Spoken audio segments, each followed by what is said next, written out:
Esta não é uma história que começa com a chegada dos portugueses.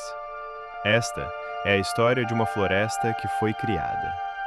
Por milênios, o que chamamos de Amazônia foi, na verdade, o maior jardim planejado do planeta. Hoje, vamos refazer um percurso histórico que vai das mãos que plantaram a floresta às mãos que a ameaçam.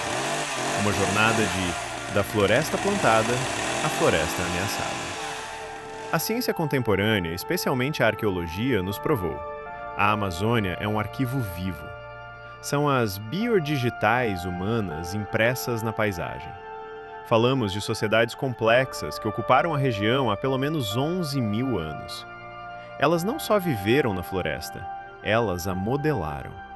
Domesticaram plantas, a mandioca há mais de 8 mil anos, o guaraná, o cacau, o açaí. Criaram os solos mais férteis da região, a terra preta de índio, um composto orgânico tão rico que é estudado hoje como solução agrícola. Estruturaram paisagens inteiras, deslocando espécies, criando florestas antropogênicas, florestas úteis.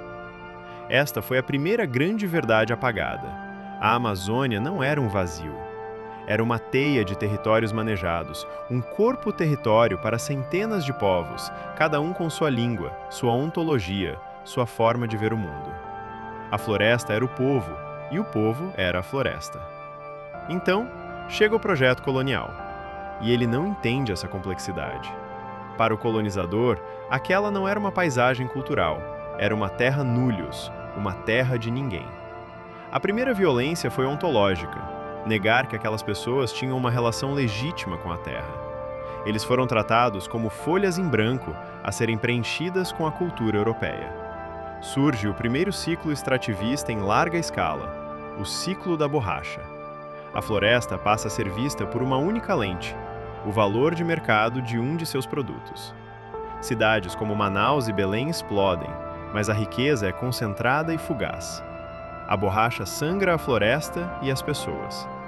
Mas o mito do vazio persiste. A Lei de Terras de 1850 consolida isso, criando a propriedade privada como o único direito legítimo sobre a terra, ignorando completamente as posses tradicionais e os saberes milenares. O século XX trouxe o apagamento em escala industrial. O Estado brasileiro, especialmente durante a ditadura militar, 1964 a 85, abraçou o mito do vazio demográfico como política de Estado. A Amazônia era um inferno verde a ser dominado, integrado e civilizado. A criação da Amazônia Legal e de órgãos como a Sudam tinha um objetivo: colonizar. As grandes obras, como a rodovia transamazônica, não eram para integrar populações, eram para criar frentes pioneiras para a grilagem e a especulação. O INCRA, que deveria fazer reforma agrária, virou um distribuidor de terras públicas para grandes empresas. Este foi o momento em que o caos fundiário virou sistema. Grileiros foram regularizados, poceiros expulsos e populações tradicionais invisibilizadas. O discurso era de progresso, mas a prática era de despossessão. E um novo ator entra em cena com força: o agronegócio, incentivado pelo Estado para ocupar as terras vazias. Chegamos ao século XXI com um modelo predatório acelerado. Os dados são cristalinos. Mais de 90% do desmatamento é para abrir pastagens. O agronegócio é o principal vetor. O garimpo ilegal, muitas vezes ligado ao crime organizado, envenena rios com mercúrio. Mas aqui está a maior ironia histórica. A ciência moderna comprova o que os povos ancestrais sempre souberam. Estudos de geoprocessamento revelam que as terras indígenas homologadas são as barreiras mais eficazes contra a destruição. Entre 1985 e 2022, elas perderam apenas 1% de sua vegetação, contra 17% em áreas privadas. A Amazônia urbana, 75% da população, enfrenta secas extremas e fumaça. Os rios voadores estão ameaçados. Estamos no limiar de um ponto de não retorno ecológico.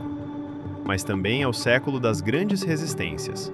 A Constituição de 1988, que reconheceu direitos originários, a organização política dos povos, a presença indígena nas universidades desafiando o pensamento único, e a COP30, que em 2025 colocará Belém no centro da discussão climática global. Então, qual é o nosso percurso histórico? É a história de um longo apagamento. Primeiro, apagaram os jardineiros. Depois, apagaram seus direitos. Agora, apagam a floresta que eles ajudaram a criar. A ameaça atual é a colheita final de um projeto que sempre viu a Amazônia como um container de recursos a serem extraídos, e não como um sistema de vida a ser compreendido e cuidado. Mas o atlas desta história também mostra outro caminho, o do saber fazer. O caminho que vê a floresta em pé como valor, que entende que a bioeconomia, a demarcação de terras e a ciência dos povos originários não são obstáculos ao desenvolvimento, mas a única rota possível para um futuro sustentável. A escolha final é entre continuar colhendo o deserto que plantamos no século XX ou aprender, enfim, a colher os frutos da floresta que foi plantada milênios atrás.